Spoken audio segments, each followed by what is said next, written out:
लक्ष्मीसागर थाना पुलिस अभियोगकारी श्री भवानी शंकर दास का अभियोग भित्तिरे तदंत करने सहित अभियुक्त निर्लिप्त जगदेव महापात्र को गिरफ्त कर कोर्ट चालान करिसेंती।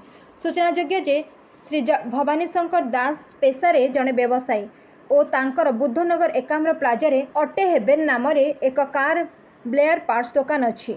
भवानी शंकर दास किछि आर्थिक आवश्यकता हेतु से अभियुक्त निर्लिप्त जगदेव महापात्र सहित एक चुक्ति करथिले एवं चुक्ति मुताबक 7 दिन मध्य 10 लाख टंका लोन कराइदेवा भवानी शंकर दास तांकर जड़े बंधु समीर रंजन दास का अकाउंट रु निर्लिप्त जगदेव महापात्र बैंक अकाउंट को 25,000 टंका प्रदान करथिले। निर्लिप्त जगदेव महापात्र टंका नेबार 7 दिन परे मध्य भवानी शंकर दास का सपक्ष रे कोनोसी लोन पाइबार सुविधा करिनथिले। एहा परे भवानी शंकर दास बारंबार निर्लिप्त जगदेव को जोगाजोग करथिले मध्य से किछि सुनि नथिले। परवर्ती समय भवानी शंकर दास सिक्यूरीटी बाबड को अभियुक्ति देइथिबा एक दस्तखत विहीन खाली चेक को से अपव्यवहार करथिबा जने अज्ञान व्यक्ति जानिबा को पाइथिले। एहा परे भवानी शंकर दास ठकामीर शिकार होइतिबा जानिबा परे एने लक्ष्मीसागर थाना रे लिखित अभियोग करथिले।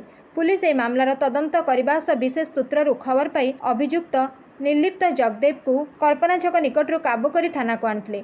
पचराउचरा बेले निर्लिप्त जगदेव निजर अपराध स्वीकार करथिले। वर्तमान मामलार अधिक तदंत चालू रही। Bureau report Ekamra news agency.